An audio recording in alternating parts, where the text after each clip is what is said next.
Jeden večer istej zimy počítal chlapec vzdychy do konca noci, kým sa jeho druhé ja v inej izbe uisťovalo, že tajomstvá ostanú tajomné. A on sa zradil, lebo predbehol priebeh, v ktorom sa rodí niečo medzi dvoma ľuďmi.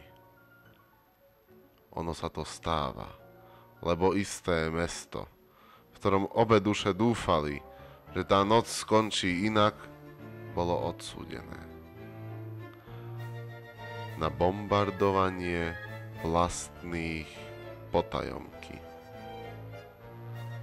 Jeden večer, istého decembra, sa dievča dozvedelo, že niekomu bežia pocity rýchlejšie ako myšlienky a že jeho druhé ja ju za znenia výťahovej hudby nikdy nepustí ďalej ako na prach.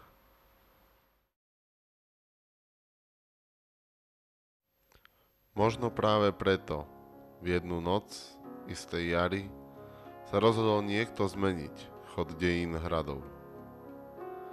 Lebo tie sa dnes stavajú zo vzduchu a z nenávisti namiesto kameňa. Stačí pár viet napísaných na papieri, postavených pred oči, aby padli. Obliehanie trvá pár minút, lebo nenávisť nevydrží ako zdroj obživy dlho. Možno práve preto v jednu noc istého mája sa celý zámok prebudil po prvej rane do nosnej steny. Zatiaľ čo jeho druhé ja spalo, lebo sa oslavovalo, ako pevný je hrad z nenávisti a zo vzduchu.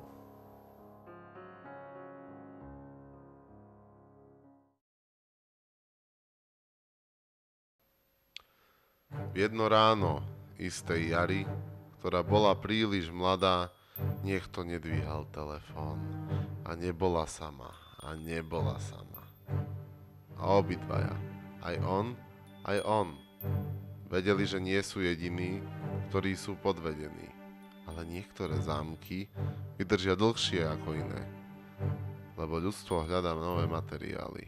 No na stavanie našich duší používame stále krehkosť v podobe skla, vzduchu a nenávisti.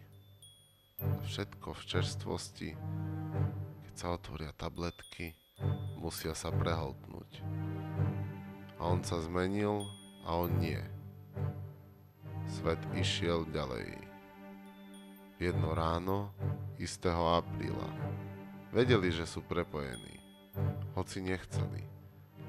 História sa neopakuje, deje sa súčasne.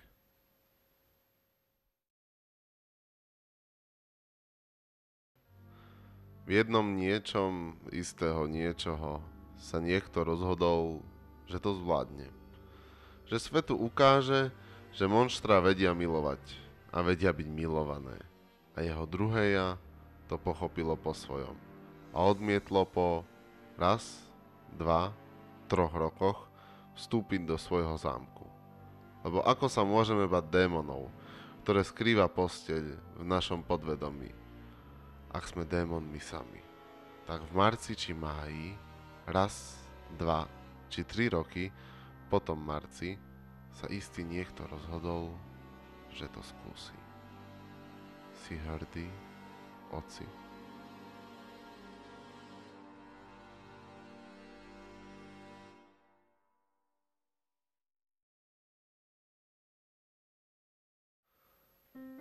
A preto dnes v istom byte pod istým lúčom slnka si mi cez zadimené sklo ukázala čerešne.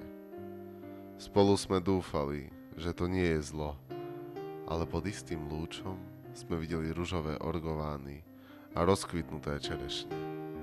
A Váňu, bielu a plnú mŕtvych mušiek, čo sa otrávili z veľkej dávky lásky s nenávisťou, čo vznikla medzi nami. Snad neveríš na povery a môžeme budovať tento zámok z čerešní a vzduchu, voňajúcom sladko na pohrebisku týchto mušiek.